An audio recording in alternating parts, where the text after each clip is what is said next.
Okay പുതിയൊരു പരിപാടി പിടിക്കാം, ഇതിൽ ഇത്രയും കാര്യങ്ങൾ ചെയ്യാനുണ്ട് എന്നൊക്കെ ഉള്ളൊരു തോട്ട് എനിക്ക് വന്നിട്ടാണ് ഞാൻ ഈ പടത്തിലേക്ക് കമ്മിറ്റ് ചെയ്യുന്നത്. ലീഡ് ക്യാരക്ടറിൽ വരുന്ന ഫസ്റ്റ് മൂവിയാണെന്ന് തോന്നുന്നില്ല. അതാണ് ചേച്ചി പറഞ്ഞ സ്പെഷ്യൽ എലിമെന്റ്. അതല്ലാണ്ട് ഉണ്ട്.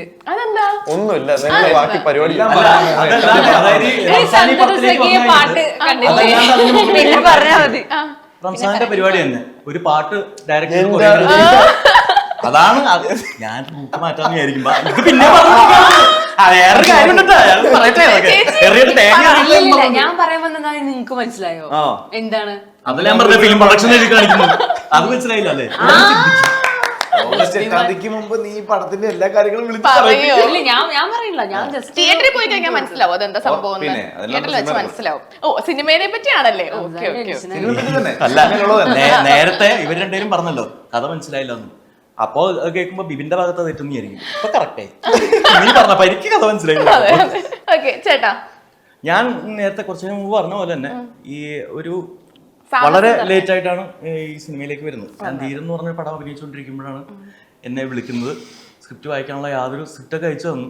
പറഞ്ഞു കഴിഞ്ഞാൽ പെട്ടെന്ന് ഇങ്ങനെ കുറച്ച് വേറെ രീതിയിൽ അൽക്കുലത്തായിട്ടുള്ളൊരു സ്ക്രിപ്റ്റാണ് ശരിക്കും പറഞ്ഞാൽ. മനസ്സിലാകാൻ കഴിയുന്ന പറഞ്ഞാൽ എനിക്ക് വായിക്കാൻ പറ്റാത്തതുകൊണ്ടും അതിനുള്ള സമയം കിട്ടാത്തത് കൊണ്ടൊക്കെയാണ്. എന്നിട്ട് പെട്ടെന്ന് തന്നെ ഒരു 4 ദിവസം അതിന്റെ പാക്കപ്പിന് 4 ദിവസത്തിനുള്ളിൽ ജോയിൻ ചെയ്യണം എന്നുള്ള അവസ്ഥയിലായിരുന്നു.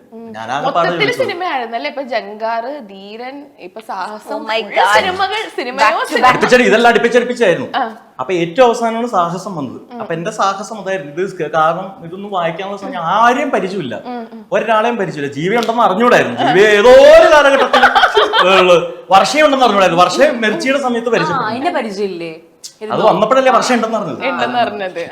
ഞങ്ങളതിനും ഒരു തവണ ജസ്റ്റ് കണ്ട് ജസ്റ്റ് ആയി അത്രേ ഉള്ളൂ. പിന്നെ ഗൗരിയും റംസാനും ഞാൻ ഇത് സിനിമയിൽ മാത്രം കണ്ടിട്ടുള്ളൂ, നേരിട്ട് പരിചയമില്ല രണ്ടുപേരും. അപ്പൊ ഞാൻ ആകെപ്പാടെ ചോദിച്ചത് എന്റെ ക്യാരക്ടർ എന്താണെന്നുള്ള. എന്റെ ക്യാരക്ടറിന്റെ ഒരു സാധനമാണ്. ഞങ്ങളെല്ലാം IT പ്രൊഫഷണലാണ്. ഇദ്ദേഹം അല്ല.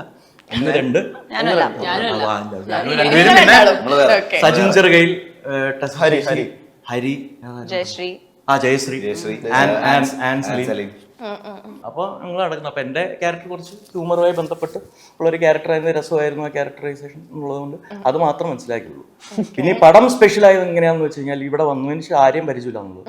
ഇവരാണ് സ്പെഷ്യലാക്കി ഈ പടത്തില്. നിങ്ങൾ അതായത് നിങ്ങളൊക്കെ.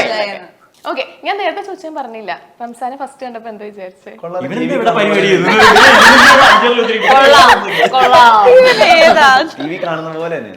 ഗൗരിയെ കണ്ടപ്പോ ഫസ്റ്റ് ഇപ്പോഴും ഗൗരി എന്ന് വെച്ചാൽ ഓക്കെ 96 ഗൗരിക്ക് ഒരുപാട് പേര്. പക്ഷെ ഗൗരിയെ ഞാൻ കണ്ടപ്പോ എന്റെ മനസ്സിൽ മറ്റേ മുല്ലേ മുല്ലേ ആ പാട്ടാണ്.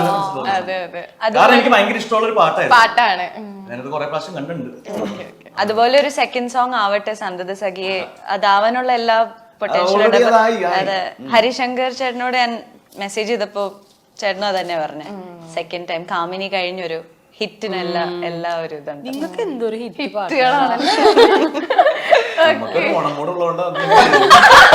ഒരു സൈഡിൽ കൂടെ ഞങ്ങൾ ഓരം പിടിച്ചു പോകുന്നുണ്ട്. ഓക്കെ ജിയോ ചേട്ടാ, ഇതില് ഏറ്റവും ആദ്യം ഈ സിനിമ സംസാരിച്ചതും ഒക്കെ 21 ഗ്രാംസ് കഴിഞ്ഞിട്ട് ഞാൻ ബിബിനെ വിട്ടിട്ടേ ഇല്ല. പിന്നെ അടുത്ത പടം ചെയ്യുന്നുണ്ടെന്ന് പറഞ്ഞത് ഹൈ ഞാനുണ്ട്. ഇവരെ എല്ലാ ക്യാരക്ടേഴ്സും മാറിയും തിരിഞ്ഞും ഒക്കെ കാസ്റ്റിംഗ് ഒക്കെ സമയത്ത്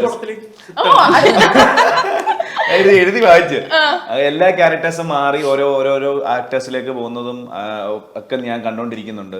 അതില് റോണി എന്ന് പറഞ്ഞ റോണി എന്നുള്ള ക്യാരക്ടർ അപ്പൊ എന്നോട് ഇതില് റോണി എന്നുള്ളൊരു ക്യാരക്ടർ ആയിരിക്കും. കാണുമ്പോ അങ്ങനെ തോന്നും, ഒരു പാവം. അപ്പം ഇവരെല്ലാരും അതിനുശേഷം വരുന്ന. അപ്പം ലാസ്റ്റ് കറങ്ങി തിരിച്ചപ്പോൾ ഒരുപാട് കാസ്റ്റുകൾ ആദ്യത്തെ ഒരു വലിയ സ്കെയിലിൽ നമ്മൾ സംസാരിച്ചു. അപ്പോൾ അതിൽ കുറേ സമയം എടുക്കും എന്ന് പറഞ്ഞപ്പോൾ പിന്നെ അടുത്ത ഘട്ട സംസാരങ്ങളൊക്കെ ആയി.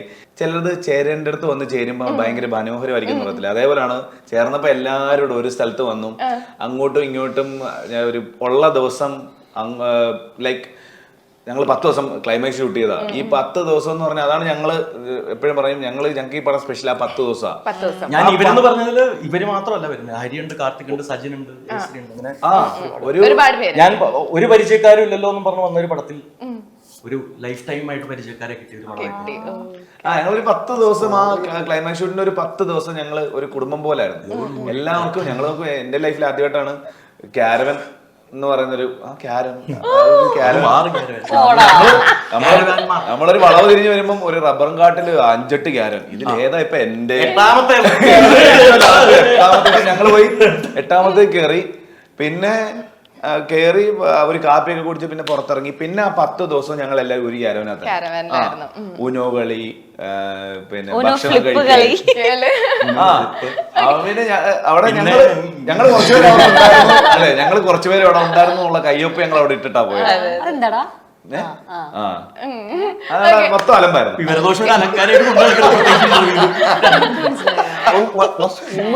മനസ്സിലായില്ലെങ്കിലും ഞാനങ്ങ് കേൾക്കും. പ്രമോഷനും ഷൂട്ടൊക്കെ കാരണമാണ് ചേട്ടൻ ബാലി പോവാണ്ടിരുന്നേ. അതെ, അതുകൊണ്ടല്ല. പറഞ്ഞ സോളോ പ്ലാൻ ചെയ്ത് സോളോ ഒഴിവാക്കി. ഇനിയിപ്പോ അങ്ങനെ പറഞ്ഞു എല്ലാ ദിവസവും കണ്ടോണ്ടിരിക്കല്ലേ. ഞാൻ രക്ഷപ്പെട്ടു 10 ദിവസം 10 ദിവസം പോകും. ഞാൻ പറഞ്ഞു യെസ്, ബാച്ചലർ ലൈഫ് എൻജോയ് എന്ന് പറഞ്ഞപ്പോഴാണ് കറക്റ്റ് ആയിട്ട് ആ 12 ദിവസം പ്രൊമോഷൻസ് ഷൂട്ടായിട്ട് പോയി. സന്തോഷമായി. രാഗിട്ടാന്ന് തോന്നുന്നു പോയത്. ഞാൻ പറഞ്ഞ ഐലൻഡിൽ പോയി ഇല്ല, നല്ല ഐലൻഡ്. ഷബീർ ചേട്ടൻ ശരിക്കും നമ്മൾ തമ്മിലൊരു കോമൺ എലമെന്റ് ഉണ്ട്. ചേട്ടൻ MES ലല്ലേ പഠിച്ചേ?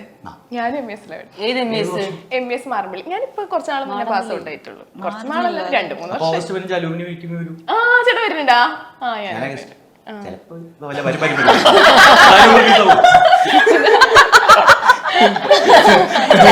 സത്തമാ വെറുതെ. ഇപ്പം ചേട്ടനും കിച്ചു ചേട്ടനും അൽഫോൺസ് ചേട്ടനും നിങ്ങൾ എല്ലാവരും ആ ഒരു കോളേജിൽ പഠിച്ച ആൾക്കാരാണ്.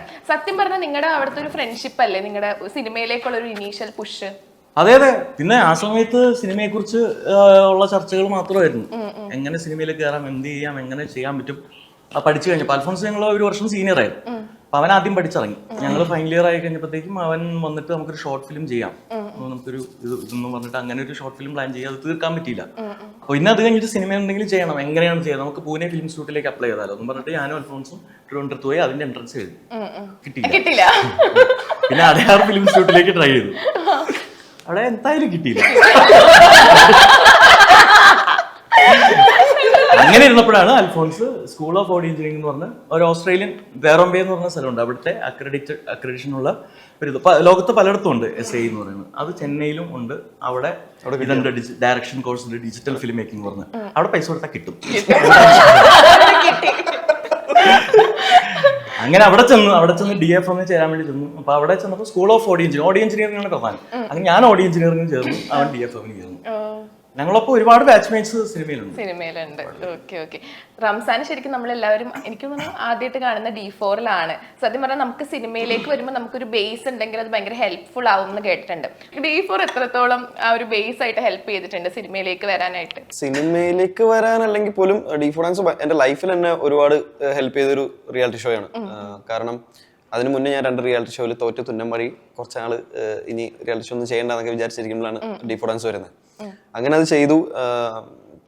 മറ്റ് റിയാലിറ്റി ഷോസിനൊക്കെ കൂടുതലും എഫേർട്ടും ടൈമും എല്ലാം അതിനുവേണ്ടി ഞാൻ കൊടുത്തു. ആൻഡ് അതിന്റെ വിന്നറായി കഴിഞ്ഞതിന് ശേഷമാണ് കൂടുതലും സ്റ്റേജ് ഷോസും കൊറിയോഗ്രാഫീസും സിനിമയിലുള്ള കൊറിയോഗ്രാഫിയും കാര്യങ്ങളൊക്കെ വന്നു തുടങ്ങിയത്. സോ അങ്ങനെ എനിക്ക് സിനിമയായിട്ട് പിന്നെ ഒരു കണക്ഷൻ കിട്ടിയത്. പണ്ട് ചൈൽഡ് ആർട്ടിസ്റ്റ് ഒക്കെ ആയിട്ട് ഞാൻ ചെയ്തിട്ടുണ്ട്. പക്ഷെ അതിനുശേഷം ഞാൻ പട്ടണത്തിൽ ഭൂതം അതായിരുന്നു ഫസ്റ്റ് പടം. ആ ഒരു ബ്രേക്കിന് ശേഷം പിന്നെ D4 ഡാൻസ് കഴിഞ്ഞു. D4 ഡാൻസിലൂടെ കൊറിയോഗ്രാഫീസ് കിട്ടി തുടങ്ങി. പിന്നെ ആദരാഞ്ജലി സോങ് ഞാൻ കൊറിയോഗ്രാഫി ചെയ്തു. പിന്നെയും പയ്യെ ഞാൻ ഫിലിമിലെ എനിക്ക് വേറെ അല്ലെങ്കിൽ പറയുന്നത് നമുക്കൊരു ബാക്ക് ബോൺ എന്നുള്ള രീതിയിൽ വേറെ ആളും ഇല്ല സപ്പോർട്ട് ചെയ്യാൻ ഈ ഫിലിം ഇൻഡസ്ട്രിയിലോട്ട് വരാനായിട്ട്. സ്വയം മറ്റുള്ളവരായിട്ട് ഓഡിഷൻസിന് പോകുന്നു, പരിപാടി, അങ്ങനെയുള്ള ഇത് മാത്രമേ ഉണ്ടായിരുന്നുള്ളൂ. ആൻഡ് ഞാൻ വേറൊരു റിയാലിറ്റി ഷോ ചെയ്തു, ബിഗ് ബോസ്. അപ്പോൾ അതെന്റെ ലൈഫിൽ ഞാൻ ചെയ്ത അബദ്ധമാണോ എന്ന് എനിക്ക് ആദ്യം ചിന്തയൊക്കെ ഉണ്ടായിരുന്നു. പക്ഷെ ഞാൻ അത് ഇറങ്ങിയതിന് ശേഷമാണ് എന്നെ അമലേട്ടൻ ഭീഷ്മപർവ്വതത്തിലേക്ക് വിളിക്കുന്നത്. അതിലൊരു ഡാൻസ് പെർഫോമൻസ് ആയിരുന്നു. പക്ഷെ അത് ഭയങ്കര വൈറലായിരുന്നു. അപ്പോൾ ഡാൻസ് അങ്ങനെ എനിക്ക് ഉപകാരപ്പെട്ടിട്ടുണ്ട്. പിന്നീട് അങ്ങോട്ട് ആഫ്റ്റർ രതിപുഷ്പം എഫക്റ്റ് ആയിരുന്നു. പിന്നെ ഒരുപാട് വേഷങ്ങൾ വന്നല്ലോ. കുറച്ച് പരിപാടീസ് വന്നിട്ടുണ്ട്. കുറച്ച് പരിപാടീസ് വന്നിട്ടുണ്ടായിരുന്നു. അതിനകത്ത് സെലക്ട് ചെയ്ത് ഞാൻ അത് കഴിഞ്ഞ് റൈഫിൾ ക്ലബ് ചെയ്തു, ഓഫീസർ ചെയ്തു, പിന്നെ സാഹസം.